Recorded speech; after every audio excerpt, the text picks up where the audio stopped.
Shikues të rëtëris, assalamu alaikum wa rahmatullahi wa barakatuhu. Mi së takohemi edhe sot në emisionin në Hijen e Mëshirës. Për sot do të flasmi për temën lufta me nefsin, kuptimi i drejtë i nefsit, me hoxhë dietar Guri nga Kaçaniku. Hoxh, selam aleikum i sirë. Aleikum selam wa rahmatullahi, mirë se gjej. Faleminderit për ftesën. Faleminderit edhe nga ana juaj. Para se dalim tek tema, në intereson me ditë pak a shumë pika të shkurta si është atmosfera e Ramazanit në Kaçanik. E bën të veçantë pak më ndryshe se sa qytete të tjera, apo është pothuajse atmosferë e njëjtë? Atmosfera e njëjtë përgjithësi. Alhamdulillah, edhe aty kemi filluar namazin e taravive, ligjëratat javore. Ka ambient gjallërues, alhamdulillah, mirë. Alhamdulillah. Atëherë lufta me nefsin, kuptimi i drejtë i nefsit. Sparit çfarë është nefsi? Bismillah, alhamdulillah, wassalatu wassalamu ala rasulillah. Allahun e falenderojmë, pejgamberit sallallahu alaihi wasallam, salatu dhe selam i dërgojmë. Në qoftë se lexojmë Kur'anin, kemi me pa që Allahu fjalën nefs e ka përdorur me kuptime ndryshme. Mirë, pa ajo që na intereson dhe lidhet me temën e sotit është që nefsin Allahu në Kur'an e ka përmend me kuptim negativ. Do thotë është ana e errët e njeriu. Në qoftë se i referohemi dietarët të së kaluarës, nefsin e kanë konsideruar diçka që është kundërshtim me të vërtetën, çdo herë do nuk pajtohet kur me ta. Ose me përkthy pak më ndrysh, janë disa cilësi ose veti që Zoti i ka instaluar te njeriu si sprovë për ta natyrisht, e pastaj njeriu do të mu përballë përgjatë tërë jetës me këtë cilësi. Ose i la me dominon nefsin mbi të, ose ky dominon mbi nefsin.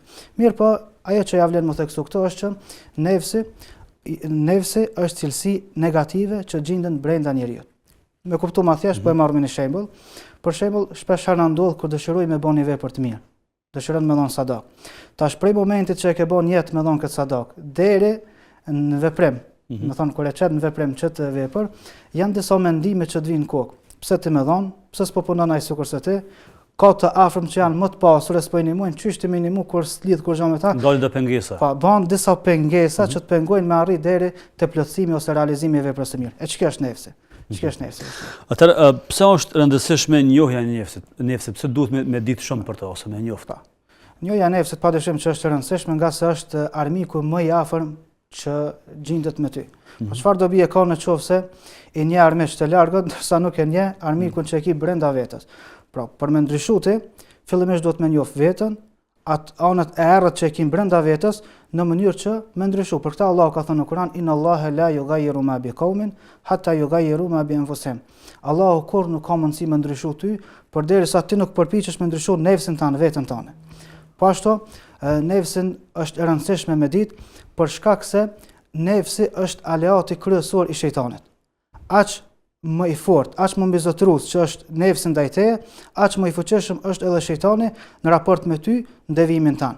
Po ashtu nefsi është i rëndësishëm që të mësojmë rreth nefsit, për arsye se gjendja jote në këtë botë, por edhe në botën tjetër përcaktohet pikërisht mbas asaj se sa është dominues nefsi tek te. Për këtë Allah ka thënë në Kur'an, qad aflaha man zakaha wa qad khaba man dassaha. Ka shpëtu ai i cili e ka pastruar nefsin e tij dhe është dëshpëruar ose ka humb ai njeri që e ka ndyt. Domethënë e ka lënë nefsin çashtu që ka kriju Zoti dhe nuk është përpiq fare për me rregulluar. Për këtë Ibrahim ibn Uleje ka qenë një prej dietarëve nga selefi, duke u kthyer nga xhihadi, duke u kthyer nga lufta, i është drejtuar shokëve të tij me këtë fjalë që tregojnë kuptimin e thellë që ka bën ndaj nefsit. Ka thonë o shokët e mi, tash po kthehemi nga xhihadi i vogël në xhihadin e madh. Po kthehemi nga lufta me armiqt në luftën me nefsin tonë. Thonë ka konsideruar luftë të vogël, xhihadin me armiq, luftën e shpatës, ndërsa luftën me nefsin e ka konsideruar armik të madh dhe luftë e madhe. Dhe kjo tregon padyshim domethënë rrezikun e nefsit dhe obligueshmërinë që kemi në njohjen e nefsit. Si e përshkruan Allahu nefsin në Kur'an dhe cilat janë gjendjet e nefsit të përmendura në Kur'an? Tash në qoftë se e analizojmë ajetet ku Allah i Madhreshëm e ka përmend nefsin me kuptim negativ, këtë kuptimin që sot jemi duke folur për ta, do ta shohim se Allahu nefsin e ka përshkruar në 3 gjendje kryesore. Gjendja e parë është nefsi që urdhëron për keq. Inna an-nafsa la'ammaratun bisu, ka thënë Allahu në Kur'an, me të vërtetë nefsi urdhëron për keq. E këtu hin disa kategori të njerëzve.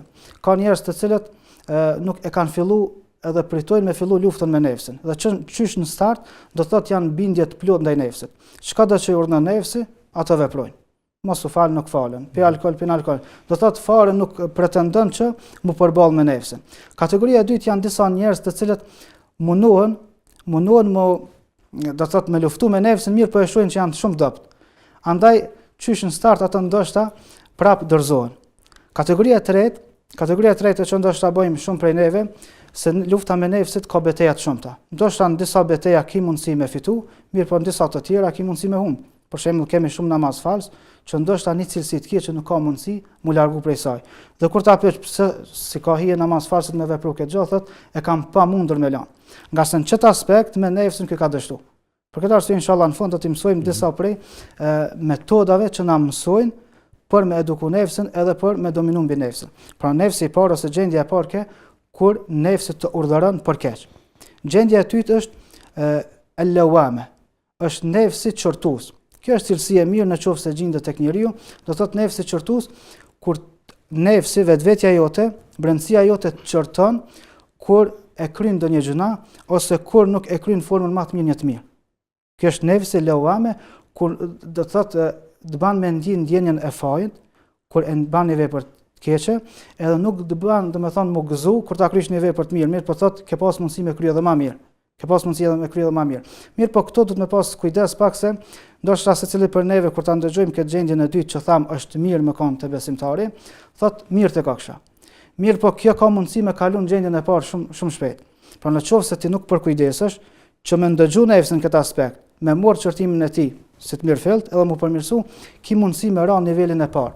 Për shembull, në qoftë se të çorton pas kryerjes së ndonjë vepre të keqe, edhe vazhdon të prapë përsërit, atëherë me përsëritjen e gabimit, ki mundësi me ra pastaj mos bëhet ndjenja e çortimit edhe mos me ndje fare. Për këtë arsye shohim shumë namazfal të cilët kur kanë filluar namazin e tyre, kur i ka ikë në namaz me xhamat, e kanë ndje atë fajsin vetën e tyre, janë mërzit, mirë po tash ndoshta ikë në namaz komplet pikue, edhe nuk janë fare. Dhe nuk mërzitet fare. Kjo si pasojë nga se nuk është për kujdes që kur e ka pas nefsin gjendjen çortues me ngrit mirë po e kalon me shku edhe më poshtë. Dhe gjendja e tretë, që është gjendja absolute e mirë, do thonë është nefsi i qetë dhe nefsi i bindur. Do thotë kjo arrihet pas një sakrificë të madhe, pas një lufte të madhe me veten, arrihet që njeriu ta bëjë nefsin e tij të bindur që kur ta bën një vepër të mirë, mu kënaq dhe kur ta bën një vepër të keqe, mu mërzit shumë. Këtu e kena për shembull rastin e pejgamberit alayhis salatu wassalam, në momentin kur i ka thonë Bilalit me thirrë ezanin. Çish ka drejtu? Erihna biha ya Bilal. Thirrë ezanin që të kënaqemi në namaz. Ndërsa në qoftë se e shohim gjendjen tonë në rrafshin praktik, se me gjuhë mund me thonë çka dush. Mirë, po në rrafshin faktik duhet me thonë erihna minha ya Bilal. Thirrë ezanin që të lirohemi prej tij Bilal. Do thonë, nga se nefsi jon nuk është i gatshëm me pranu namazin si të mirëfillt edhe mu kënaq ta. Mu qetësu namaz, për shkak se nuk kemi për kujdes për me ngrit. Këtu për shembull e kemi rastin e Imam Ahmedit. Djali i tij Abdullah thot, baba im kur ka qenë shëndosh edhe mirë, i ka fal 300 rekate namaz nafile në ditë. Mirë, për momentin kur është smur, fund jetës vet i ka fal 100 rekate. 100 rekate. Tash na që e kemi nefsin ose të kategorisë të parë ose kategorisë dytë, mendojmë që këto janë hiperbola. Pra nuk i pranoj. Na sot jemi në gjendje mi pranu që njeri ka mundësi mi bën 100 gjëna në ditë, por nuk kemi mundësi me pranu që ka mundësi mi fal 100 rekate. Për çfarë arsye? Për arsye se nefsi jon është ushqy me ushqime të cilat veprën e mundur që e kanë bërë këtë herë, do thonë e bëjmë të pamundur, ndërsa ato i kanë konsideruar të pamundra, por neve sot janë të mundshme. Për këtë po duhet me cek këtu edhe një ngjarje të një sahabiu, Abbad ibn Bishr, që tregon për edukimin e mirëfillt që ja kanë bërë ato nefsit, edhe si çysh kanë arrit ato që mu kënaq kur e kanë kryer adhurimin. Ka qenë pejgamberi alayhis salatu wasallam në një ekspeditë me shokët e tij. Tash normalisht kur ka ornata kanë pushu. Mirë po, 2 persona i kalon pejgamberi alayhis salatu wasallam si rejtar për me rujt ushtrim natën. Tash këto 2 duke qëndruar natën, njëri thot pusha, son po qëndroj natën për bajroj, s'kemi nevojë me ne këtu det pa gjum. Bje me flet njëri prej këtyre sahabive, ndërsa ky tjetri edhe pse ishte në adhurim, nga sa duke bajroje, thot po shfrytëzoj kohën për falë namaz. Merr abdes edhe ngritet për të falë namaz natë. Momentin kur ngritet për me falë namaz natë, një prej armiqve që ka qenë duke i përcjell e gjun me shigjet. Edhe e godet. e godet këtë duke u fal namaz. Ky nuk ndërpret. Mirë pa ajo çka është më e rëndësishme me kuptu, do thotë po mos të transmetoj që ke ngjarje me rrugë të sakta, nuk e kish me besu. Nuk e kish me besu. Shpreha që është përdor, se çysh e ka hek, çysh e ka nxjerr, do të thonë shigjetën, edhe çysh e ka vendosur me qetësinë më të madhe, mendon që ka një therr dhe vogël. Para mendoj çfarë dhimbte ka pas kur e ka godit shigjeta.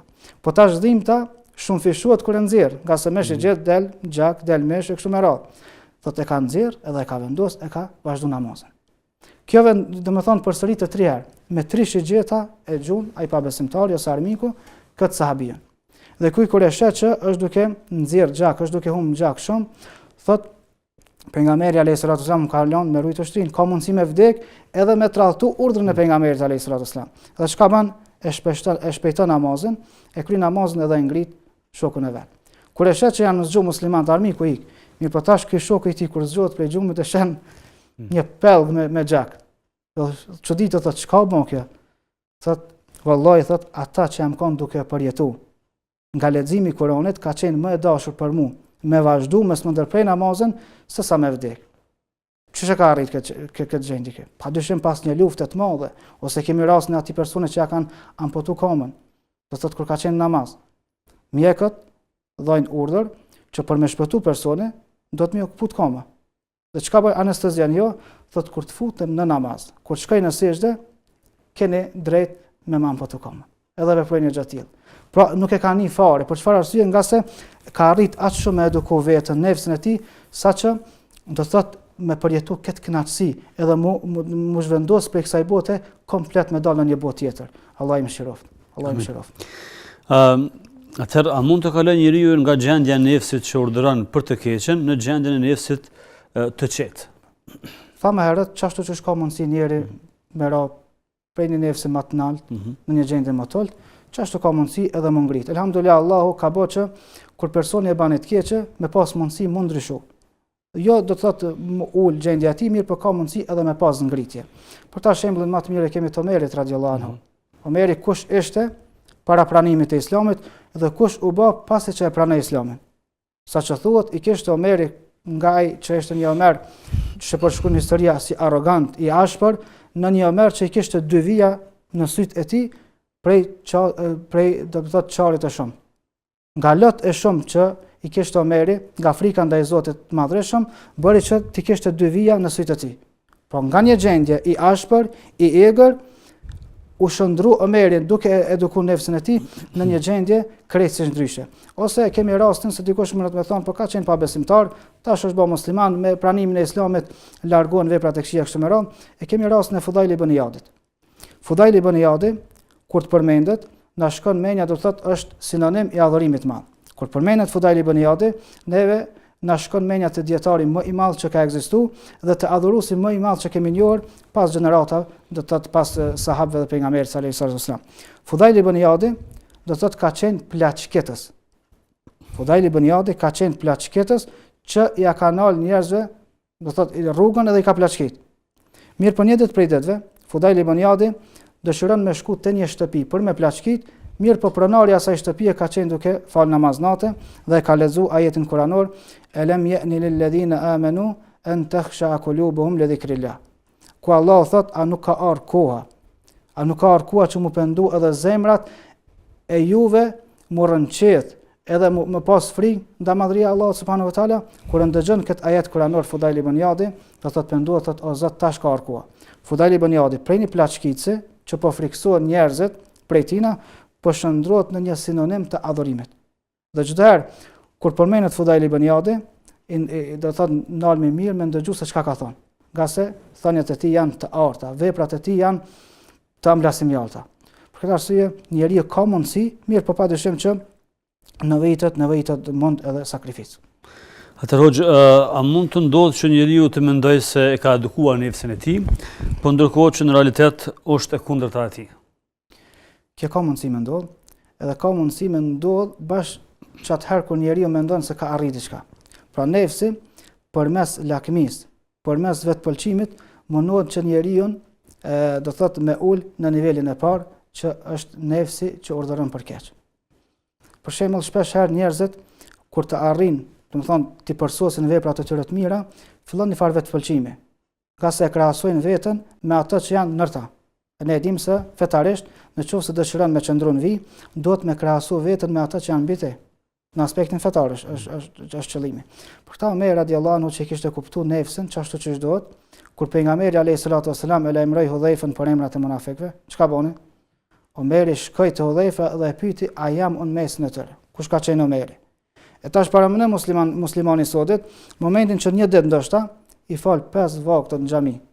Nuk i ka ikë asnjë namaz në xhami me xhamat, më njëherë fillon kjo ndjenja e vetpëlqimit, edhe përmes kësaj mundohet shejtani ose edhe nefsi, se tham shejtani me nefsin janë, domethënë alat, janë miq përbashkët që mundohen me fundos njeriu.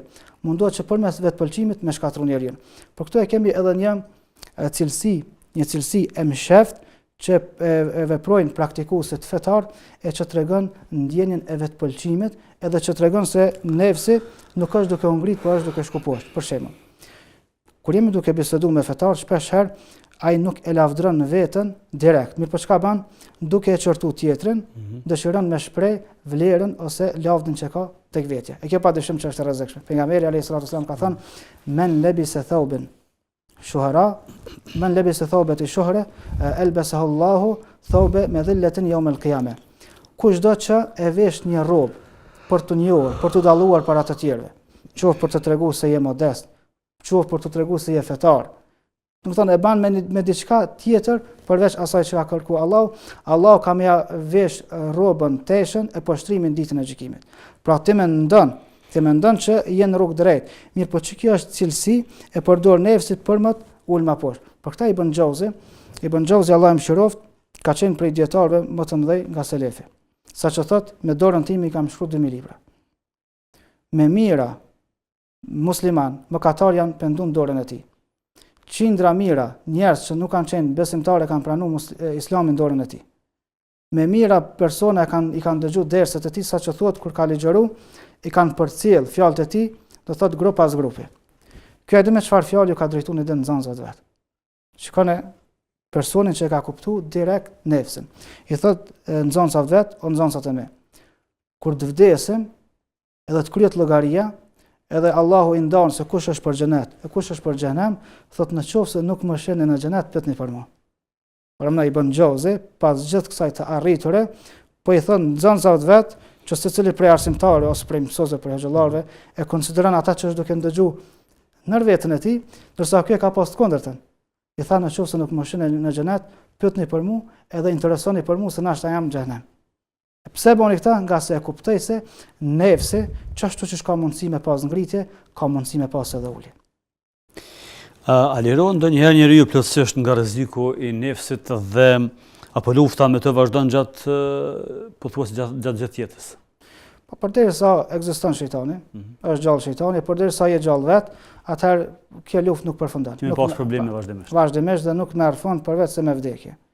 Për këtë arsye, Ibn Kathiri Allah e mëshiroft në librin e tij Al-Bidaya wa Nihaya e përmend një ngjarje për me elaboru ma thjesht në ngjarje për me kuptu këtë që i kemi për qëllim me i thonë. Ibn Kathiri e përmend një ngjarje që ka ndodhur në shekullin e 3 sipas Hijretit. Ka qenë njëri prej muslimanëve të devotshëm, që kur të fillon me i tregu cilësitë e tij, thot, ka qenë hafiz i Kuranit. Ka qenë që është dalluar me namaz natë dhe me agjërim dite. Mirë për pasi që i përmend cilësitë e mira të këtij personi, e mallkon. Tash ai që nuk e kanë dëgjuar ose nuk e ka lexuar këtë ngjarje, mundet me shkumenja çish ka mundësi një person që është hafiz i Kuranit, që dallohet me namaz natë, me agjërim dite, me mallku. Mirë për pastaj e përmend edhe ngjarjen e këtij personi. Ky person, nefsi i tij përmes një shikimi ka arrit që me shkatru edhe mja humbe dhe islamin.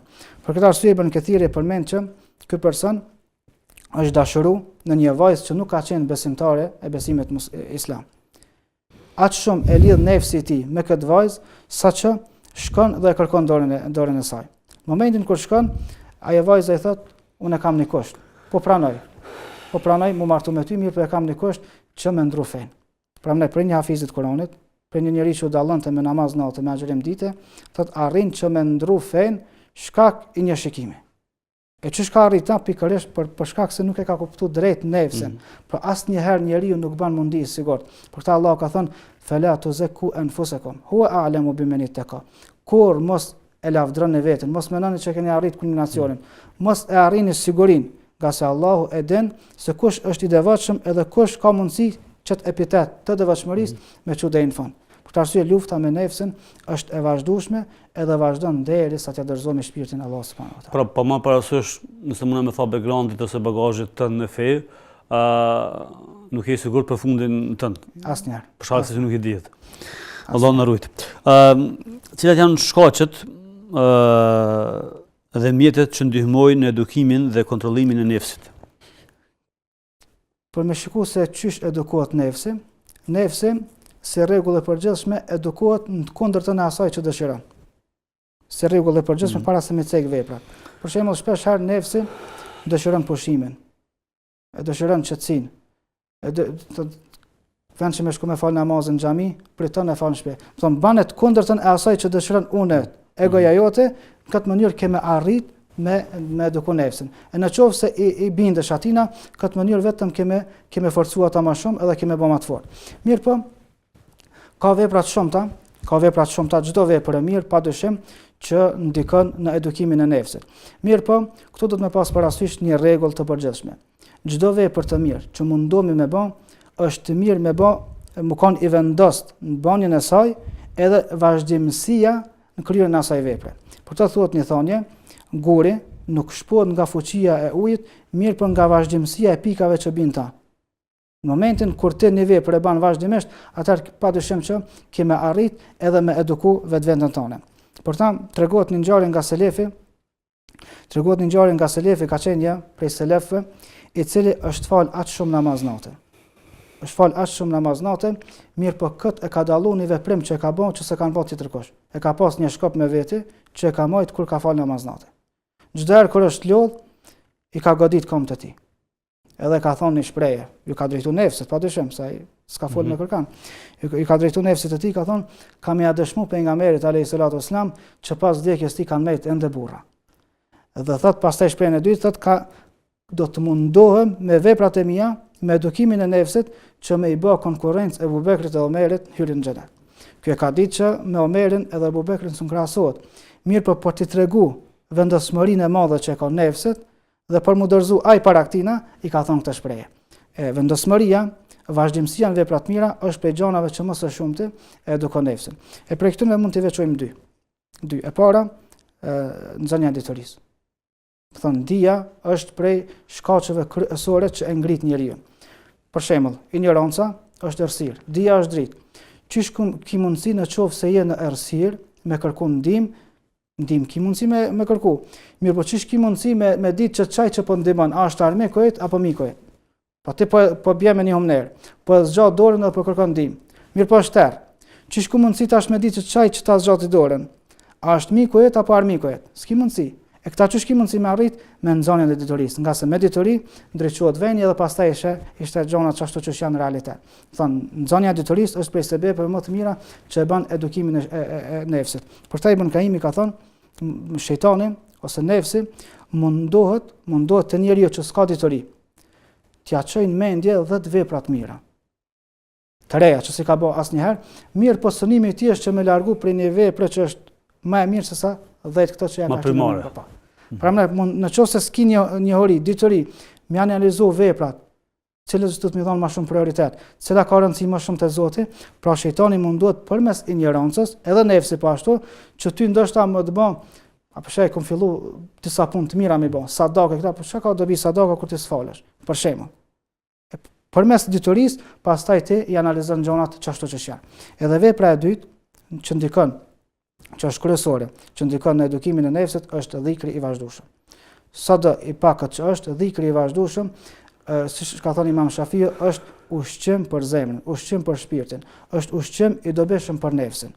Për këtë, nëse analizojmë Kur'anin, ngjarjen e Zekriait alayhis salam. Zekria i kërkoi tek Allahu me furnizu me evlad me fëmijë pleqëri.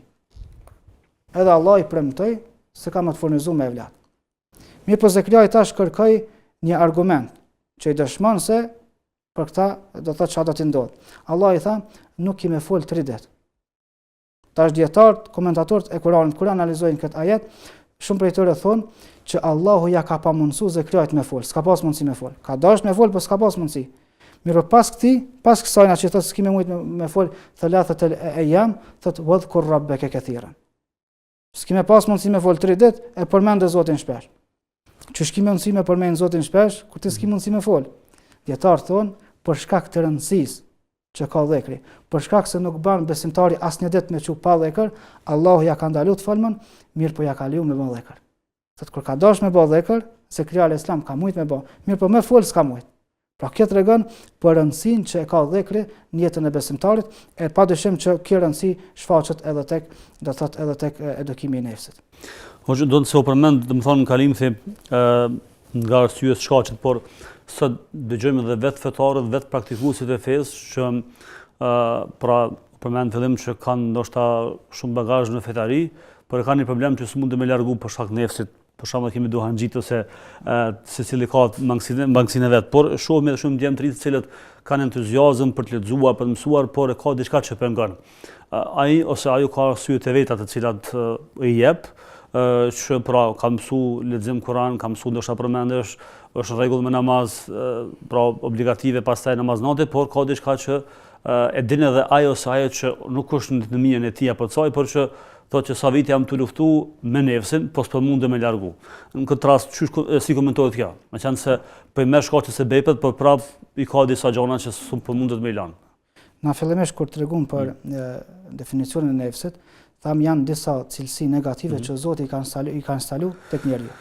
E këto veti qëndrojnë deri në frymëmarrjen e fundit. Tash gjonat që ndihmojnë që te mos mu dërzu kashi nefsin, këtë luftë që vazhdon deri në vdekje, është me lexu edhe për ngjarjet e dietarëve nga selefi. Për shembull kemi Sufjan e Thaurin, i cili thotë kam bën luftë me nefsin në rregullimin e njetit për 20 vjet. Pra 20 vite i kanë shku për me përmirësu jetën e tij. Do të më ditë që kjo luftë gabimi jonë që ndodh sot është që dëshirojmë rezultatet më njershme.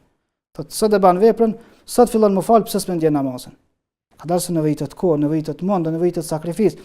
Pra ne kur themi që cilat shkaqe ndikojnë për mu eduku nefsi, ne kemi qëllimin kjo zgjat, varësisht prej personit, varësisht prej mundit, sakrificës që të e derë. Ka persona që ndoshta brenda vitit shohin rezultat, disa brenda muajve, po ka disa persona që brenda do thotë dekadave shohin rezultat. I duhet kohë gjatë për me. Normal. Thotë do të më marr shkaqet edhe të gjona, ndryshimin e shoqënisë, ka, domethënë jashtëzakonisht efekt madh, ndryshimi i shoqënisë.